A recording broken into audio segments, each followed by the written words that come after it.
Ана тілінің 22-ші сабағына қош келдіңдер. Бүгінгі сабақта біз буын жөнінде өтетін боламыз. Буын бірінші жаттығу. Оқы, мәтін бөліктерін орнына қой. Алматы. Бүгінгі мәтін Алматы жөнінде. Қаланың іші сырты толған жеміс ағаштары. Дүние жүзіндегі ең дәмді алма апорт. Ол тек Алматыда өседі. Алматы еліміздегі ерекше көрікті қала.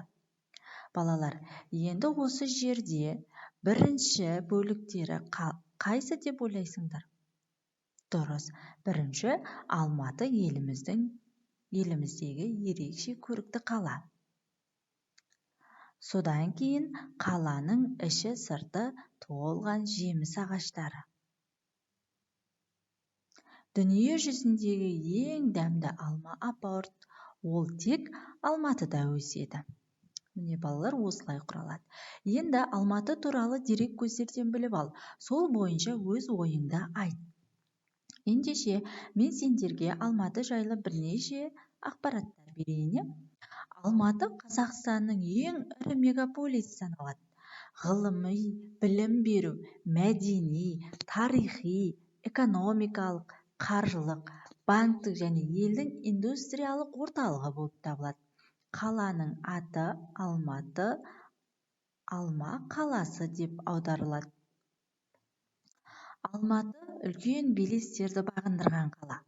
Оның тарихына көз жүгіртсеңдер, басынан сан қилы тарихи кезеңдерді өткерген. Табиғаты да өте керемет. Жетісудың еркесінде еркелей түседі. Арманыңды арманға жалғайды. Қаланың табиғаты, зәулім үйлері барлығы да бейне бір әсем әуендей. Әр қайсысының өз орны бар. Әр ағашы да үйі де жарасымды. Алайда бұл сұлулық мәңгілік жасай бермейді балалар. Сондықтан біз табиғатты аялап күтуіміз қажет. Солай ма? Ал суретте берілген тұңғыш президент паркі. Енді менің каналыма тіркелуді ұмытпаңдар және қоңыраушаны басып қойыңдар. Мен сендерге пайдалы ақпараттардың барлығын беріп отырамын. Екінші жаттығу. Өлеңді оқы, жатқа айт. Апорт деген алманың, таттың ба сен бал дәмін. Апорт деген тәтті алма, ол өседі бақтарда. Авторы Нұрсұлтан Әлімқұлов. Апорт алма жемісінің бейнесін сендерге ұсынып қойдым. Қараңдаршы, баланың қолына сыймай тұр, апорт үлкен болады. Енді үшінші жаттығу. Берілген буындардан 5-6 сөз құрап жаз. Балалар, сөзді құраймыз. Қайық, қатық, қамал, қалақ, қасық, қалам. Бұл буынға бөлінген сөздер. Енді біз екінші бағанға кірісеміз. Бақлық, бақа, бала, батыр, баға және бата сөздер шығады екен. Жарайсыңдар балалар.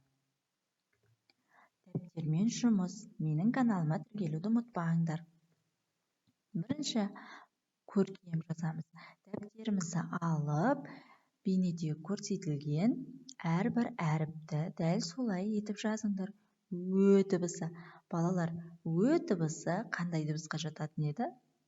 Дұрыс айтасыңдар. Дауысты дыбысқа жатады.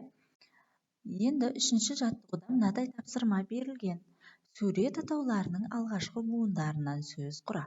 Сол сөзден сөйлем құрап жаз. Ендеше мына жерде алма және қасық тұр.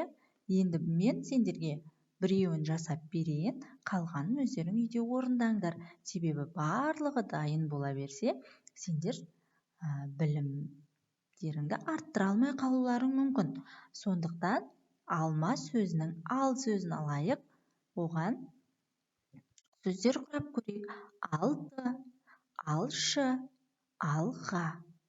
Енді осы жердегі алшы сөзіне сөйлем құрап көрейікші. Алшы асық жөнінде айтылған, иә? Менің асығым алшы түсті десеңдер де болады. Балалар, сау болыңдар. Келесі кездескенше.